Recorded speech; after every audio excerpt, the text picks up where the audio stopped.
So Hero Maverick discontinue ಆಗಿಬಿಟ್ಟಿದೆ and it is a very very sad news because ನೀವೇ ನೋಡ್ಬೋದು ನಾನು hero ಮ್ಯಾವ್ರಿಕ್ನ ಸಾಕಷ್ಟು ನನ್ನ ವೀಡಿಯೋದಲ್ಲಿ ಫೀಚರ್ ಮಾಡಿದ್ದೀನಿ ಇನ್ ಟರ್ಮ್ಸ್ ಆಫ್ ಒಳ್ಳೆ ಟೂರಿಂಗ್ ಬೈಕ್ ಆಗಿನೋ ಅಲ್ಲ ಒಳ್ಳೆ ವ್ಯಾಲ್ಯೂ ಫಾರ್ ಮನಿ ಬೈಕ್ ಆಗಿನೋ ಎಷ್ಟೊಂದು ಕಡೆ ನಾನು ಫೀಚರ್ ಮಾಡಿದೆ and I'm really sad about ನಿಜ ಹೇಳ್ಬೇಕಂದ್ರೆ ದಿಸ್ ಡಿಸ್ಕಂಟಿನ್ಯೂಷನ್ ನ್ಯೂಸು ಬಟ್ ಏನು ರೀಸನ್ ಅಂತ ನೀವು ಕೇಳ್ಬೋದು. ಸೊ ನನ್ನ ಒಪಿನಿಯನ್ಲಿ ದ ಮೋಸ್ಟ್ ಬಿಗ್ಗೆಸ್ಟ್ ರೀಸನ್ ನನ್ನ ಒಪಿನಿಯನ್ಲಿ is the Hero management.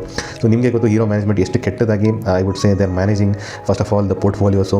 First of all test ಡ್ರೈವ್ಗೆ ವೆಹಿಕಲ್ಸ್ ಕೊಡ್ತಾ ಇಲ್ಲ. ಎಕ್ಸಾಂಪಲ್ ನಾನು ಝೂಮ್ 125 ಬಗ್ಗೆನೂ ಮಾತಾಡಿದ್ದೆ ಆ್ಯಂಡ್ ಈವನ್ ಎಕ್ಸ್ಪಲ್ಸ್ 210 ನಿಮಗೆ ಟೆಸ್ಟ್ ಡ್ರೈವ್ಗೆ ಅಷ್ಟು ಈಸಿಲಿ ಅವೈಲೇಬಲ್ ಇಲ್ಲ. ಸೊ ಮೆನಿ ರೀಸನ್ಸ್ ಇದೆ. Hero management definitely they not working properly. And second reason ಬಂದ್ಬಿಟ್ಟು is the marketing.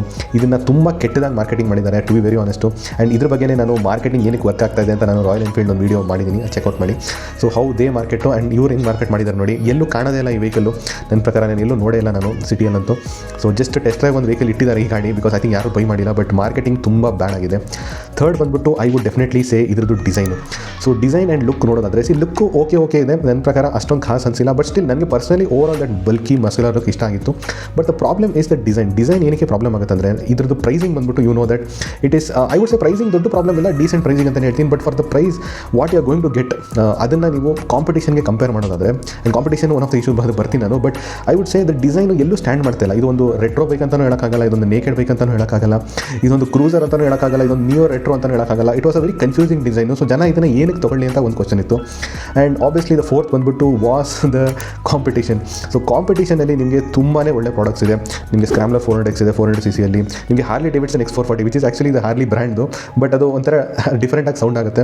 And also Royal Enfield Gorilla 450 ಇದೆ. ಆ್ಯಂಡ್ ಸಾಕಷ್ಟು ವೆಹಿಕಲ್ಸ್ ಇದೆ.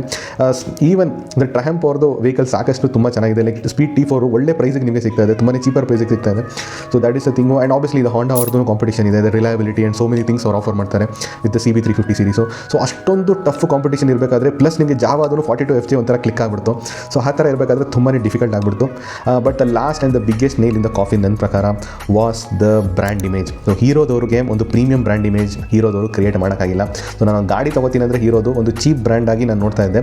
ಸೊ ಈ ಚೀಪರ್ ವೆಹಿಕಲ್ಸ್ ಇದ್ದರೆ ಲೈಕ್ ದ ಕಮ್ಯೂಟರ್ ವೆಹಿಕಲ್ಸ್ ಆಗಿದ್ರೆ ತೊಗೋಬೋದು, otherwise it is not a premium brand ಅಂತ ಜನ ರೆಕಗ್ನೈಸ್ ಮಾಡಿದ್ದಾರೆ. ಸೊ ಅದಕ್ಕೋಸ್ಕರ ಜನ ತೊಗೊಂಡಿಲ್ಲ. ಈ ಹೀರೋದವರು ಇದೊಂದು ಫೇಲ್ಯೂರಿಂದ ತುಂಬ ಕೇರ್ಫುಲ್ ಆಗಿರಬೇಕು. ಬಿಕಾಸ್ ಇವಾಗ ಹಾಂಡಾದವರು they are interested in the lower segment, commuter segment ಕಡೆ ಫೋಕಸ್ ಮಾಡಿದ್ದಾರೆ. CB125 ಲಾಂಚ್ ಮಾಡಿದ್ದಾರೆ. ಸೊ ನಿಮಗೆ ಈವನ್ ನನ್ನ ಪ್ರಕಾರ ಎಕ್ಸ್ಪಲ್ಸ್ ಇವಾಗ ಸದ್ಯಕ್ಕಿದೆ because there is no competition. ನಾಳೆ ರಾಯಲ್ ಎನ್ಫೀಲ್ಡ್ ಅವರು if they introduce an off road bike you never know ಎಷ್ಟು ಸೇಲ್ಸ್ ಡ್ರಾಪ್ ಆಗುತ್ತೆ ಎಕ್ಸ್ಪಲ್ಸ್ ಅಂತ. ಸೊ ಐ ಥಿಂಕ್ ಹೀರೋದವರು better be careful. Things are getting very competitive. This is an example. ಅದನ್ನು ಒಂದು lesson ಆಗಿ ಕಲಿತ್ರೆ ಒಳ್ಳೆಯದು. ಆ್ಯಂಡ್ ಐ ಹೋಪ್ ನನಗೆ ಈ X440 ಪ್ಲಾಟ್ಫಾರ್ಮಲ್ಲಿ ಹೀರೋದವರು ಲಾಂಚ್ ಮಾಡಿದ್ರೆ ಚೆನ್ನಾಗಿರುತ್ತೆ ನದರ್ ವೆಹಿಕಲ್ ಅಂತ ಹೋಪ್ ಮಾಡ್ತೀನಿ.